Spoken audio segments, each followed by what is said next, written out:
लोकशाहीचा बुलंद आवाज, रिपब्लिकन वार्ता महाराष्ट्र। दिलीपरावजी देशमुख यांच्या अमृत महोत्सवी वर्षानिमित्त विमलताई विद्यालयात गणवेश वाटप व व्यायामशाळेचे उद्घाटन। लातूर खासदार डॉक्टर शिवाजीराव काळगे यांच्या हस्ते कार्यक्रम संपन्न। लातूरच्या देवणी तालुक्यातील दवण हिप्परगा येथील कैलासवासी विमलताई माध्यमिक विद्यालयात सहकार महर्षी तथा राज्यमंत्री दिलीपरावजी देशमुख यांच्या 75व्या अमृत महोत्सवी वर्षानिमित्त विशेष कार्यक्रमाचे आयोजन करण्यात आले। दिनांक 20 सप्टेंबर रोजी लातूरचे खासदार डॉक्टर शिवाजीराव काळगे यांच्या हस्ते विद्यालयातील व्यायामशाळेचे फीत कापून उद्घाटन करण्यात आले।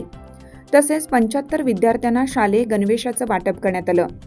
कार्यक्रमाला देवणी तालुका काँग्रेसचे ज्येष्ठ कार्यकर्ते व उद्योजक मल्लिकार्जुन आप्पा मानकरी, तालुका काँग्रेस अध्यक्ष अमित बेळकुणे, दिलीप पाटील नागराळकर, सोनू डगवाले, शहर काँग्रेस अध्यक्ष तांबोळी, वलांडी गावचे माजी सरपंच राम भंडारे यांच्यासह अनेक कार्यकर्त्यांची उपस्थिती होती।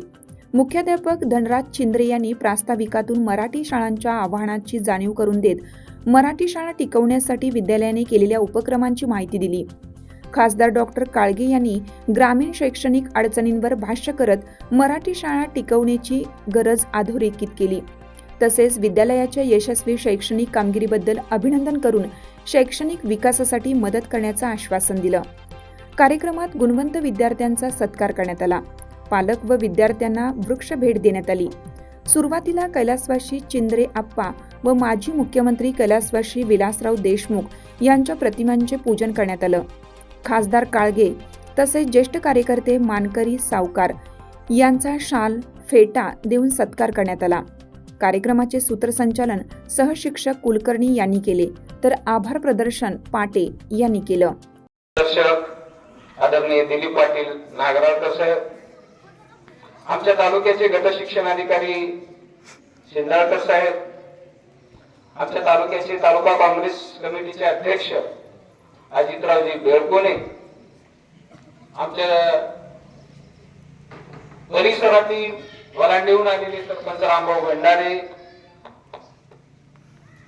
गोळेगावचे सरपंच झेरीकुंटे, आनंदवाडीचे सर्व आजी माजी सरपंच, बरेच सरपंच आहेत या ठिकाणी, आजी माजी सरपंच, चेअरमन आणि या ठिकाणी खास करून उपस्थित असलेले सर्व पालक वर्ग, विशेष करून आम्ही पालकांना निमंत्रित केलेलं होतं। आपल्या विद्यार्थ्यांचा मान सन्मान किंवा आपली शाळा कशी आहे ही एकदा पालकांना बघण्यात यावी। खरं म्हणजे साहेब, हा कार्यक्रम आयोजित करण्यामागचा आमचा एकच उद्देश आहे, हे त्यांना बोलावणं अत्यंत गरजेचं होतं। त्या निमित्तानं सर्वांची भेटी होते की खासदार साहेब आले म्हणून आपल्याला त्या ठिकाणी सर्वांना समाधान वाटतं। मागचा जो खासदार होता 5 वर्ष राहिलेला आहे, एकदाही आलं नाही आपल्या भागामध्ये। तुमचं तर गाव थोडं लहान आहे, जेवणीला सुद्धा आलं नाही। खासदार साहेबांनी एक विकासाची दृष्टी आहे त्याच्याकडे। परवा लोकसभेमध्ये त्याचं भाषण झालं। लोकसभेमध्ये बोलणं म्हणजे साधारण बाब नाही। एकापेक्षा एक विद्वान असतात, हिंदी भाषेवर प्रभुत्व पाहिजे, इंग्रजी भाषेवर प्रभुत्व पाहिजे, अभ्यास पाहिजे, व त्या विषयावर बोलायचं त्याचा अभ्यास करावा लागते।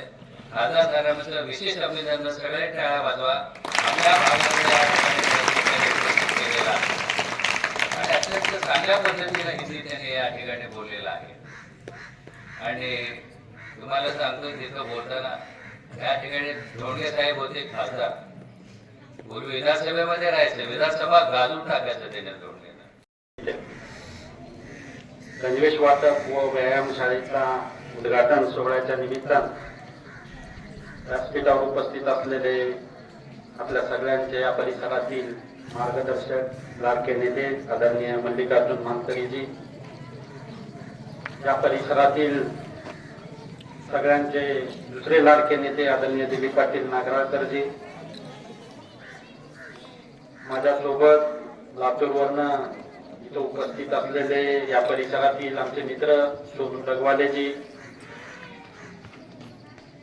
देवणी काँग्रेसचे आमचे तालुका अध्यक्ष अजित बेळकुणेजी, या संस्थेचे मुख्याध्यापक धनराज चिंद्रे सर, उपस्थित असलेले आमचे मित्र रामभाऊ भंडारेजी, बालाजी झेरीकुंटेजी, महेश पाटील आनंदवाडीकरजी, जावेद तांबोळजी, विलासजी वाघमारे, महादेव मळबागेजी, तिथं उपस्थित असलेल्या या परिसरातील खरेदी विक्री संघाचे देवणीचे संचालक वैजनाथ पाटील साहेब, संजीव आंबेवाले, जयद्रथ बेदरे, नवनाथ स्वामीजी, काटकर दिलदाजी, तानाजी आंबेवाले, महेश पांचाळ, बसवराज स्वामी, रवींद्र मिरचे पाटील, व्यासपीठावर उपस्थित असलेले सर्व सन्माननीय या परिसरातील सर्व आदरणीय पालक बंधू भगिनी आणि शिक्षक बंधू भगिनी आणि विद्यार्थी मित्रांनो, खरं तर तुम्हा विद्यार्थ्याकडे बघितल्यानंतर मला मनस्वी आनंद झाला. तुमची शाळा खूप चांगली आहे. ग्रामीण भागामधल्या शाळा सुधारल्या पाहिजे, ग्रामीण भागामधलं शिक्षण सुधारलं पाहिजे. कारण ग्रामीण भागामध्ये जर आपण शिक्षण चांगलं नाही देऊ शकलो तर ती भारताच्या भविष्यासाठी धोकादायक ठरू शकणारी गोष्ट आहे. दांडी सर, आपण आमच्या भागात पहिली वेळेस आलो. आमच्या भागात देवणी तालुक्यामध्ये गेल्या आठवड्यामध्ये भरपूर अतिवृष्टी झाली. त्या अतिवृष्टीसाठी आपण आपल्या मार्फत काही आमच्या तालुक्यासाठी योगदान केलं का? नमस्कार. मी पहिल्यांदा आलो असं म्हणणं चुकीचं होईल, कारण येणं तर तसं बऱ्याचदा झालेलं आहे. पण देवण हिप्परग्याला मी निवडून आल्यानंतर पहिल्यांदा आलो आणि या परिसरामध्ये अतिवृष्टी झाल्याची सगळी कल्पना मला आहे. मी जवळपास 5 तालुक्याचा दौरा माझा ऑलरेडी झालेला आहे अतिवृष्टीची पाहणी करण्यासाठीचा, आणि अजूनही चालूच आहे. आमच्या कालच्या DPDCच्या बैठकीमध्ये सुद्धा आम्ही सगळ्या लोकप्रतिनिधींनी एकमुखाने पालकमंत्र्याकडं ओला दुष्काळ जाहीर करण्याची मागणी आणि शेतकऱ्यांना तत्काल मदत देण्याची मागणी एकमुखी केलेली आहे. आणि या माध्यमातून येत्या 4-2 दिवसामध्ये कालच नांदेड जिल्ह्याला मदत जाहीर करण्यात आली राज्य सरकारकडून. तशा पद्धतीची मदत लातूर जिल्ह्यासाठी सुद्धा नक्कीच डिक्लेअर होईल अशी मला अपेक्षा आहे. लातूर जिल्ह्यामध्ये सर्वात जास्त देवणी तालुक्यामध्ये अतिवृष्टी झालेली आहे. त्यात 2 धरणे आहेत, मांजरा धरण आणि आपला तेलंगणा धरण. हे धरणामध्ये भरपूर जमिनी खरडले गेले आहेत. त्याबद्दल तुम्ही पाहणी केलं का? DPDCमध्ये बैठकीत केवळ एक मुद्दा स्ट्रॉंगपणे मी स्वतः मांडलेला आहे. कारण ओढे आणि नदीच्या काठची जी खरडून गेलेली जमीन आहे त्या जमिनीची अवस्था अत्यंत भयंकर आहे आणि त्या जमिनी आता रिपेअर करण्याच्या पलीकडे काही गेलेल्या आहेत अशी परिस्थिती पाहणीमध्ये मला आढळून आली. आणि सरकार फक्त 2 हेक्टरसाठी माझ्या अंदाजानुसार 40,000ची मदत जमिनीसाठी देत असतं. ती केवळ तुटपुंजी आहे फार. तेवढ्यामध्ये ह्या जमिनी रिपेअर होणं पॉसिबल नाही आहे. तर मी स्वतः रोजगार हमीच्या माध्यमातून या शेतकऱ्यांच्या जमिनी तत्काळ दुरुस्त करून द्याव्यात. सरकारने पैसे देण्याच्याऐवजी जमिनी दुरुस्त करून द्याव्यात अशा पद्धतीची मागणी मी स्वतः DPDCमध्ये केलेली आहे. कारण पैसे जर दिले तर ते खूप कमी प्रमाणात अनुदान सरकार देणार आहे, जे की शेतकऱ्यासाठी खूपच तुटपुंज आहे. त्याच्यामध्ये जमिनी रिपेअर होणार नाहीत. तर जमिनी रिपेअर होण्यासाठी त्या रोजगार हमीच्या माध्यमातून रिपेअर करून देणंच जास्त शेतकऱ्याच्या फायद्याचं असं मला वाटतं. सर, ग्रामीण भागात एक महत्त्वाचा प्रश्न आहे, जे पंतप्रधान आवास योजना जी सध्या लागू आहे. प्रत्येक गावात आवास योजनेचे कामं चालू आहेत. मात्र राज्य शासनाने मोफत वाळू देण्याचं आवाहन केलेलं आहे. सध्या राज्याचे महसूल मंत्री बावनकुळे साहेबांनी सांगितले की कुठलेही रॉयल्टी न देता आपल्याला घरपोच वाळू मिळेल. ह्या पद्धतीने मिळतं. आपल्या लागू असलेला तो प्रश्न आहे. वाळू जरी सरकारनं डिक्लेअर केलेली असली तर बऱ्याच नागरिकांच्या म्हणण्यानुसार वाळू मिळत नाही आहे. असं म्हणजे नागरिकांची खंत आहे. दुसरं, बऱ्याच जणाला घरकुल मंजूर आहे, पण त्यांचे जे कबाले त्यांच्या नावावर झालेले नाहीत, जागा त्यांच्या नावावर झालेल्या नाहीत. ज्यांचे गायरानावर वगैरे जे राहणारी बऱ्याच 25-25 वर्षापासून राहणारी मंडळी आहे त्यांचे हेही प्रश्न आहेत.